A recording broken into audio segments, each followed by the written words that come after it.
Auzubillahiminash-shaytanir-rajeem. Bismillahir-rahmanir-rahim. My seniors, my respected seniors, my colleagues, my dear fellows, Assalamu alaikum. Nadeem बारी आपकी खिदमत में हाज़िर है। आज का टॉपिक जो मैंने चूज़ किया है वो ये है कि running of extraction plant at best possible parameters. इसमें आज हम ये देखेंगे कि हम अपने प्लांट को, सॉलिड प्लांट को किस तरह बेहतरीन तरीके चला सकते हैं। बेहतरीन तरीके चलाने का मकसद ये है कि हमारी एफिशिएंसी 100% करीब हो, 90% प्लस में हो। इसमें ये फ़ायदा होता है कि इसमें आजकल हमारे जो रॉ मटेरियल्स हैं वो इतने कॉस्टली हैं और हमारा कंपटीशन इतना ज़्यादा है मार्केट में एंड प्रोडक्ट का, क्योंकि हम जब तक अपनी एफिशिएंसी को नहीं बढ़ाएंगे हम अपने प्रॉफिट्स नहीं बढ़ा सकते। और हमारी जो हमारे एफिशिएंसी है वो तभी बढ़ सकती है जब हमारे ओवरहेड जो हैं वो हमारे कंट्रोल में हो। ओवरहेड्स का मतलब ये है कि हमारी वो कंज्यूमेबल आइटम्स जिसको हम, हमारी बेस लाइन है हमारे सॉलिड प्लांट के, उसका हमें पता हो कि उनकी बेस लाइन क्या है, ताकि हमारे ओवरहेड जितने कम होंगे वही ओवरहेड्स हमारे कन्वर्ट हो जाएंगे प्रॉफिट्स के अंदर। और यही जो ओवरहेड्स हैं वो हमारे प्रॉफिट्स हैं। तो इसको हम आज डिटेल से डिस्कस करते हैं कि इन ओवरहेड्स को हम कैसे कम कर सकते हैं। ओवरहेड्स में क्या है, मसलन ये है कि हमारी इलेक्ट्रिसिटी है, स्टीम है, कोल है, और जो हमारी एंड प्रोडक्ट हैं जैसे मील है, क्रूड ऑयल है, उनका जो एंड रिज़ल्ट है वो है। और जो आज का टॉपिक है वो हेक्सीन के बारे में, जो हम सॉल्वेंट लॉसेस कहते हैं, हेक्सीन की जो कंजम्पशन है वो उसको हम किस तरह से कम कर सकते हैं। ये आज का स्पेशल टॉपिक है जो हम कोशिश करेंगे कि अपने इल्म के मुताबिक हम आपस में डिस्कस करें। हेक्सीन जो है ये सॉलिड प्लांट जो कि ऑयल एक्सट्रैक्शन में बेच सकती है, लेकिन मैं आपको ऐसे एक इनोवेटिव मेथड बताता हूँ जिसके ज़रिए वो मेथड जो है अभी लेबॉर्ट्री बेसिस पे चल रहा है। प्रोटोटाइप लेबॉर्ट्रीज में उस पर एक्सपेरिमेंट हो रहे हैं ताकि हेक्सीन के अंशों को ख़त्म कर दिया जाए, हेक्सीन के बगैर सीड ऑयल एक्सट्रैक्शन की जाए। इसको कहते हैं super critical fluid seed oil extraction. ये एक बहुत ही जदीद तरीन मेथड है जो अभी लेबॉर्ट्रीज में इस पर बड़े कामयाबी से इसके अंदर एक्सपेरिमेंट हो रहे हैं। और जब मैं उधर जॉर्डन में गया था 2018 में, जो हमारी US सोयाबीन की कॉन्फ्रेंस हुई थी, वहाँ ये सवाल किया गया था। उन्होंने बताया था कि इंशाल्लाह 10 ईयर्स तक, 10 to 15 ईयर्स ये चीज़ जो है कमर्शियल तौर पे आ जाएगी, ताकि हम अपनी हेक्सीन को वैसे ही ख़त्म कर दें और इसके जगह पे हमारा जो कार्बन डाइऑक्साइड बतौर सुपर क्रिटिकल फ्लूइड उससे सीड ऑयल एक्सट्रैक्शन की जाए। इसमें इसकी बेस ये है कि हमारा जो कार्बन डाइऑक्साइड है वो उसको कहीं से लेने की ज़रूरत नहीं है, वो हवा मौजूद है। वो एक ऐसा प्लांट बनाया जाता है जिसमें कार्बन डाइऑक्साइड को कंप्रेस करके लिक्विड फॉर्म में ले आते हैं। जैसे हम स्प्रे करते हैं एक्सेक्टर में हेक्सीन की एक्सेक्टर के ऊपर, उस तरह ये स्प्रे की जाती है कंप्रेस्ड कार्बन डाइऑक्साइड की एक्सेक्टर के ऊपर, जो उस हिसाब से डिज़ाइन होते हैं। उसमें जो कंप्रेस्ड कार्बन डाइऑक्साइड है उससे ऑयल एक्सट्रैक्ट कर लेती है, वो लिक्विड फॉर्म में होती है, और बाद में उसको एवेपोरेट करके ऑयल अलग हो जाता है और कार्बन डाइऑक्साइड जो उसको एयर में रिलीज़ कर दिया जाता है। इसमें हेक्सीन का कोई इस्तेमाल नहीं है। इसमें सिर्फ एक इनिशियल कॉस्ट है प्लांट की। वो प्लांट अभी प्रोटोटाइप में लेबॉर्ट्री में काम कर रहे हैं। इंशाल्लाह वो 10 से 15 साल में मार्केट में आ जाएंगे इंशाल्लाह। फिर आप लोग उस पर काम करेंगे। लेकिन आज हम इस इनोवेटिव मेथड को बताने का मतलब ये था कि हमें पता हो कि जदीद तरीन चीज़ें क्या मार्केट में आ रही हैं, कौन किस लाइन पे काम हो रहा है। अब हम बात करते हैं हमारी जो कन्वेंशनल मेथड है, जिसमें हेक्सीन को के ज़रिए हम जो सीड और एक्सट्रैक्शन करते हैं इसको कम से कम कैसे किया जा सकता है। जैसे मैं मिसाल के तौर पर किसी प्लांट पे हेक्सीन का लीटर 4 लीटर पर टन और सीड बेस है, 3 लीटर पर टन सीड बेस है, 2 लीटर पर टन सीड बेस है। सबसे पहले हमें ये पता हो कि इसके बेस लाइन क्या है, कि अगर बेस लाइन का पता होगा उसके बाद हम डिसाइड कर सकते हैं कि हम कितने एफिशिएंट हैं।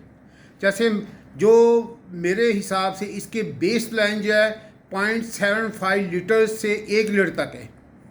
अगर हम इस रेंज में हैं तो this mean we are in a very good, we are very near to base line and we are 100% efficient. और जितना इससे हम दूर हो गए 0.75 लीटर से 1 लीटर पर टन और सीड बेस से, उतना ही हमारे लॉसेज जो हैं वो ज़्यादा होते जाएंगे। और जितना उनको कम करेंगे इस कंजम्पशन को, वही लॉसेज जो है हमारे प्रॉफिट में चेंज हो जाएंगे। तो अब हम डिस्कस करते हैं कि ये हेक्सीन का जो लॉस होता है 3 से 4 लीटर, डेफिनेटली ये लॉस है, कहीं से हो रहा है, कहीं से हेक्सीन ज़ाया हो रही है जो हम रिकवर कर रहे हैं। पहले तो सबसे ये है कि जो हेक्सीन की रिकवरी का तरीका जो है वो ये है कि उसके अंदर जो कूलिंग वाटर सिस्टम है, जो हमारे कंडेंसर है, कूलिंग वाटर, वो बड़े एफिशिएंट होने चाहिए। और कूलिंग वाटर सिस्टम में जो कंडेंसर है उनकी ट्यूब जो एसएस की हों और उनका जो थिकनेस है वो 1 मिलीमीटर हो और ट्यूब्स अंदर से बिल्कुल साफ़ सुथरी हों। और कूलिंग वाटर का जो टेम्परेचर है वो नियर 25 के करीब हो, 20 से 25, तो वेरी एफिशिएंट है।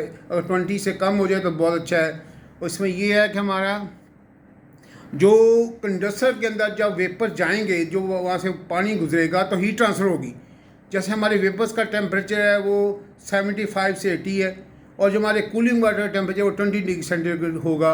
और जब इतने हीट एक्सचेंज होगी, जितनी हमारी ट्यूब्स जो हैं साफ़ सुथरी होंगी, उतनी ही हीट एक्सचेंज बेहतर होगी। ये थर्मोडायनामिक्स प्रिंसिपल है। इसलिए ज़रूरी है कि हम प्रिवेंटिव मेंटेनेंस में अपने कंडेंसर ट्यूब्स को ख़ास तौर पर मद्देनज़र रखें, उनकी केमिकल क्लीनिंग कराएं, ताकि हमारी हेक्सीन का जो हीट एक्सचेंज है बेहतर हो और रिकवरी बेहतर आए। उसके बाद ये है जो हमारे लॉसेज कहाँ होते हैं हेक्सीन के इन द रनिंग प्लांट। जो हमारे लॉसेज होते हैं वो सबसे पहले है with the went air, number 2 है विद द वेस्ट वाटर, उसके बाद है विद एक्सट्रैक्टेड बील, उसके बाद है क्रूड ऑयल के अंदर है, फिर उसके बाद हेक्सीन लीकेज है और फिर ऑपरेशन लॉसेज हैं, उसके बाद पर्जीन लॉसेज हैं। हम इनको 1 बाय 1 डिस्कस करते हैं ताकि आप ये डिसाइड कर सकें कि हम इनको कैसे कम कर सकते हैं। जैसे हम बात करते हैं कि विद द वेंट एयर का मतलब ये है कि जब हम प्लांट ऑपरेट करते हैं तो जब फीड प्लांट के दाखिल होती है उसमें 2 to 3 मीटर क्यूब पर टन ऑफ सीड एयर जो है प्लांट के जा रही होती है। उस एयर के अंदर जब वो सिस्टम चलता है उसमें कंडेंसेबल और नॉन कंडेंसेबल गैसें प्रोड्यूस होती है। कंडेंसेबल गैसें वो हैं जैसे हमारी हेक्सीन है, उसको हम कंडेंस कर सकते हैं सिस्टम के अंदर। और नॉन कंडेंसेबल गैसें वो हैं जैसे कार्बन डाइऑक्साइड है, जैसे हमारी ऑक्सीजन है, नाइट्रोजन है, इस तरह की गैसें और भी प्रोड्यूस होती हैं। उन गैसें को हमने प्लांट से आउट करना है। अगर ये प्लांट से गैसें आउट नहीं होंगी तो हमारे प्लांट के अंदर प्रेशर बिल्टअप होगा। प्रेशर बिल्टअप होने से हमारे वैक्यूम में डिस्टर्बेंस होगी और हमारे लॉसेस और बढ़ जाएंगे। इसको बाहर निकालने के लिए, आउट करने के लिए हमारा वेंट सिस्टम है और वेंट सिस्टम में हमने ये देखना है कि जो कंडेंसेबल हमारी वेपर्स हैं वो मैक्सिमम रिकवर हो जाए। और इसमें ये है कि जो हमारा जो वेंट ऊपर लगा हुआ है, हमारा जो जहाँ से वेंट गैसें बाहर जा रही हैं उसके अंदर हम ये हमारे पास हेक्सीन डिटेक्टर मीटर होता है, उसके ज़रिए हम वहाँ से हेक्सीन की जो वेपर्स है उसको वैल्यू चेक करें। वहाँ से जो हेक्सीन आउट होती है वो डिटेक्शन मीटर के अंदर उसकी मकदार 500 ppm से ज़्यादा नहीं होनी चाहिए, और इससे ज़्यादा होगी तो आपके लॉसेस, जितनी ज़्यादा होगी उतने लॉसेस बढ़ जाएंगे आपके। इसलिए आपको बात ज़रूरी है कि आपको वेंट सिस्टम पे रिकवरी बेहतरीन हो, और उसके बाद जो वेंट गैसेज हो रही हैं उसके अंदर हेक्सिन जो है वो 500 ppm से ज़्यादा ना हो, ये आपने चेक रखना है। उसके बाद है वेस्ट वाटर। वेस्ट वाटर के अंदर ये है कि वेस्ट जो हेक्सिन वेपर है वो टेंडेंसी होती है कि वाटर वेपर के साथ मिल के अमलछल बना लेते हैं। उस अमलछल को हम ब्रेक करने के लिए हमारे पास ये ज़रूरी है कि हम वेस्ट वाटर का टेम्परेचर 90 से 95 रखें, ताकि जो वो अमलछल ना बने और वेपर्स फॉर्म में हेक्सिन जो है वो हमारी रिकवर हो जाए। उसके बाद हम जब हेक्सिन जो लॉसेज हैं वो उसके बाद है हमारे मील के अंदर। मील लॉसेज जो है बड़े इंपॉर्टेंट हैं।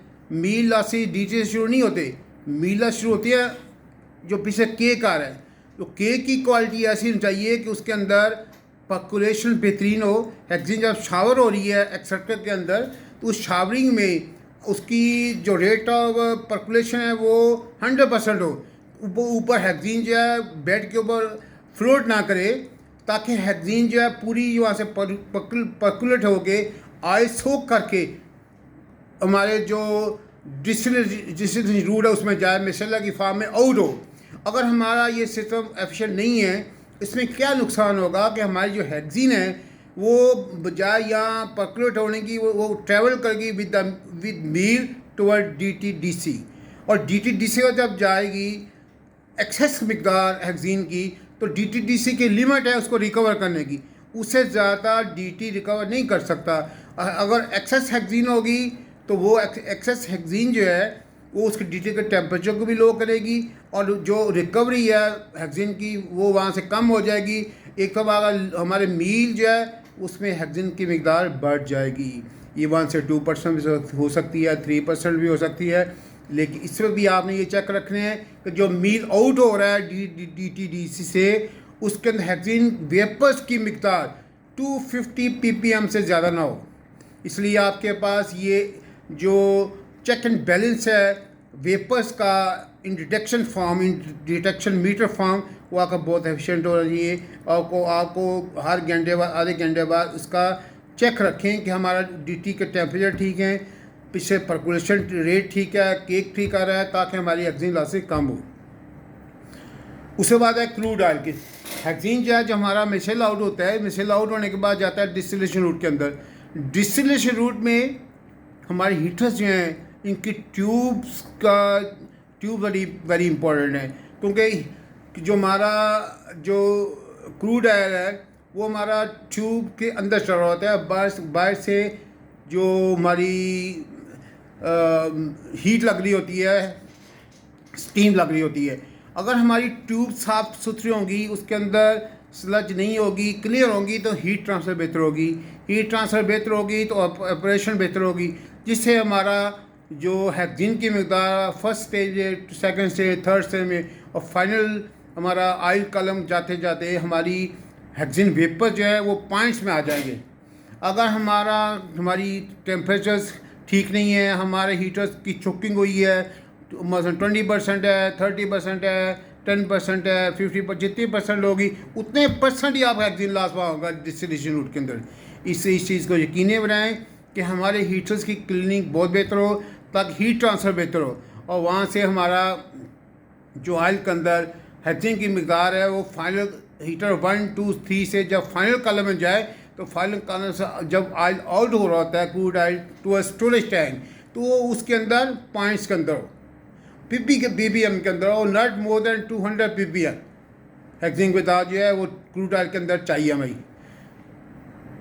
उसके बाद ऑपरेशन लॉसेस। ऑपरेशन लॉसेस में ये है कि आप इस बात को यकीनी बनाएं कि आपका प्लांट कंसिस्टेंट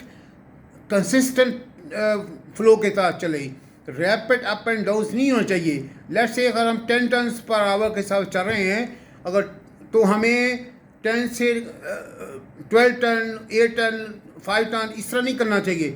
कंसिस्टेंट फ्लो, एक यूनिफॉर्म लाइन चले, ताकि हमारा जो इक्विलिब्रियम स्टेट है वो कायम रहे। इसमें हेक्सिन का इनफ्लो और मिसल आउटफ्लो वेरी इंपॉर्टेंट है।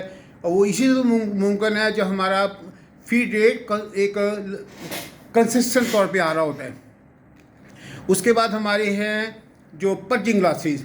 पर्चिंग लॉसेस में ये है कि हमने प्लांट की मेंटेनेंस इतने अच्छे तरीके से करनी है। एक तो मेंटेनेंस होती है, एक दूसरी है प्रिवेंटिव मेंटेनेंस। आप प्रिवेंटेटिव मेंटेनेंस पर तवज्जो दें। प्रिवेंटेटिव मेंटेनेंस वो है जो हमने, जैसे हमारे लेट्स से बेरिंग्स है, बेरिंग्स की अपनी एक लाइफ है। Every bearing has life, let's say it has 10,000 hour, 12,000 hour, और ये कैलकुलेट होती है फार्मूला के लिए। बजाय हम इस बात का इंतज़ार करें कि जो हमारे बेरिंग ब्रेक हों तो फिर हम चेंज करें, हम अपने बेरिंग को लाइफ पे चेंज कर दें। This is preventive maintenance. और इस प्रिवेंटिव मेंटेनेंस में आपको फ़ायदा होगा कि जितना आपका ब्रेक डाउन कम होंगी, जितनी आपकी मैक्सिमम टाइम में प्लान चलेगा, उतना ही आपका ओवरहेड्स कम होंगे। इसलिए ये चंद बातें थी जो मैंने आपकी खिदमत अर्ज़ करनी थी। इसमें आप भी कुछ एडिशन करना चाहें, काइंडली मुझे बताएं। ये एक वैल्यू एडिशन है मेरी तरफ से, आपकी तरफ से। हम मिलकर चलेंगे तो आपका ही फ़ायदा होगा, मेरा ही फ़ायदा होगा। अस्सलाम वालेकुम, खुदा हाफिज़।